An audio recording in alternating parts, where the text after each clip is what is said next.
In my creative writing class, I read this really powerful essay by Lauren Hillenbrand. It was called A Sudden Illness: How My Life Changed. It talks about how a girl who was 19 years old back in 1930 was traveling with her boyfriend and her best friend on a road. And she was going along mindlessly, gazing out the window, when suddenly a deer stepped out onto the road with its knees bent, ready to leap. And she anticipated that they were going to hit the deer and she was going to die with her friends. But that didn't happen. They kept driving. And fast forward, she went to college, and a couple months into school, she started feeling really weak and not able to go to class. She felt sick mentally and physically and couldn't do simple everyday activities. So eventually she dropped out of school.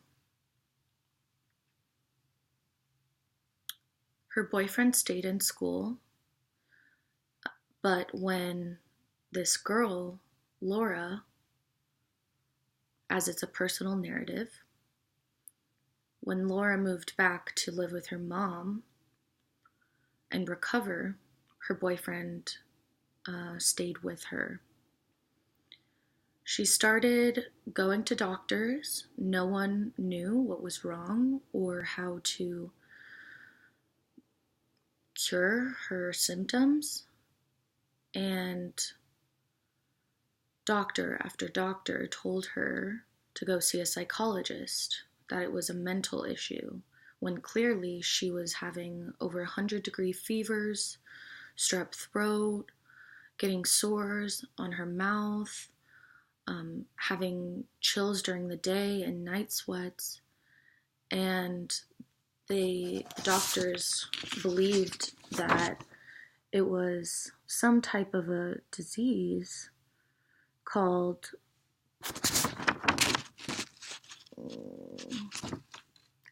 Epstein-Barr, Epstein-Barr, a virus syndrome. And doctor after doctor was prescribing pills that made her worse, not better, or did nothing to help her feel better. Eventually, she would start dreaming of these really horrible dreams of dying, which was strange because at the start of her fatigue, she would have dreams of longing, of severe ability to use her motion skills, specifically in athletics.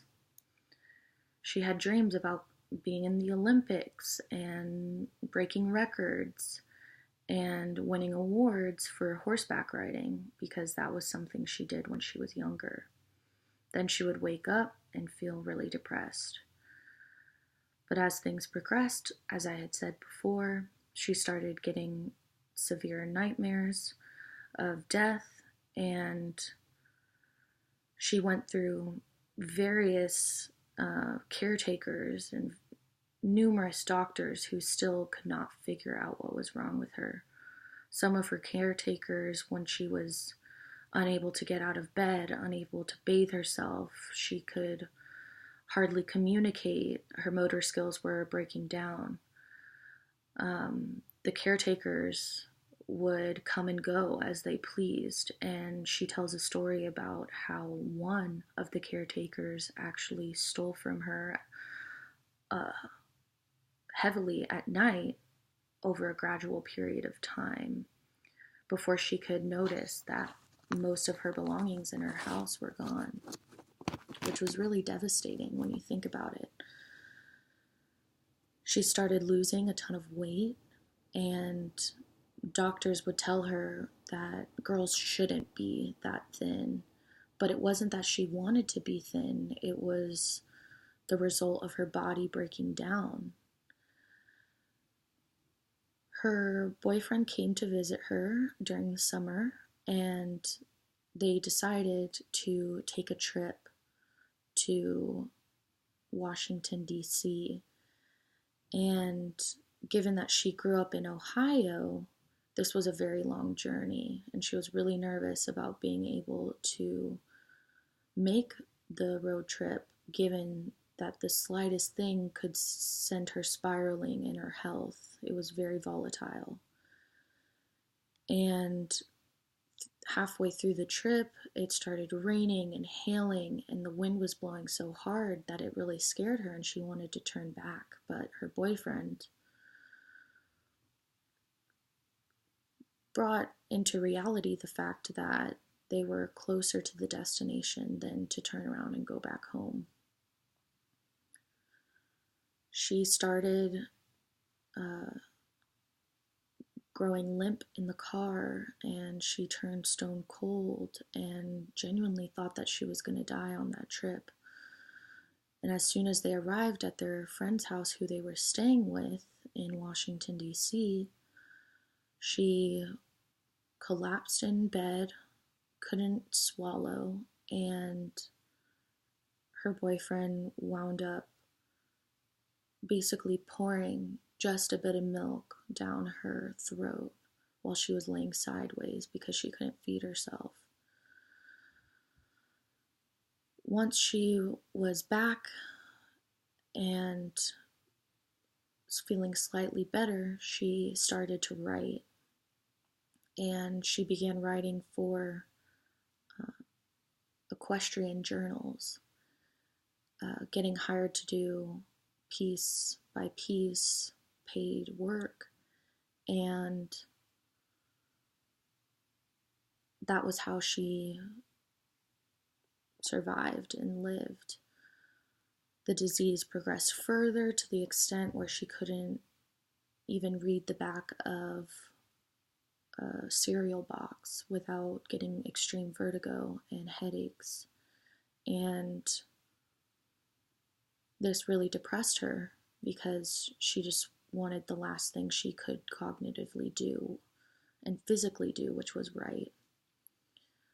She wound up becoming obsessed with histories of jockeys and published a journal on the horse Seabiscuit.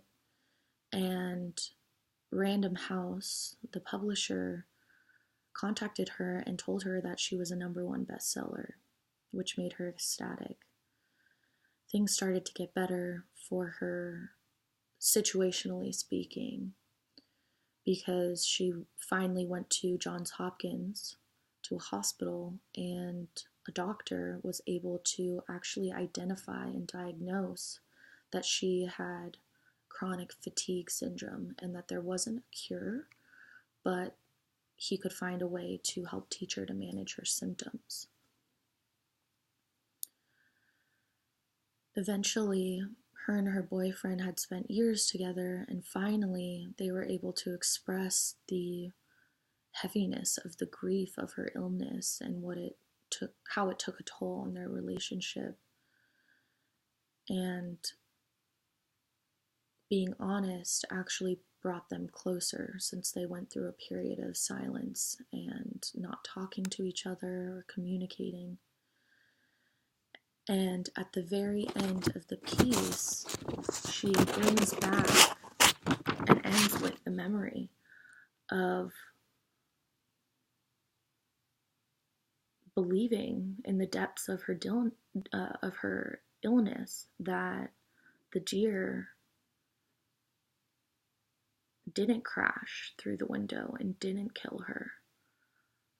And she was haunted by that thought of catastrophe and the ruin that her life had become due to her illness.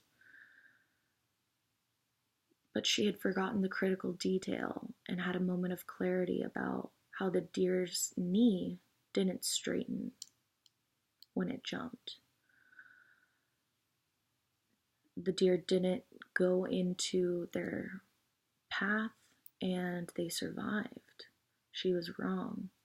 And she ends with the line that, as sure as I was that he had taken everything from me, I was wrong. This was a very powerful story and narrative, and it ended there.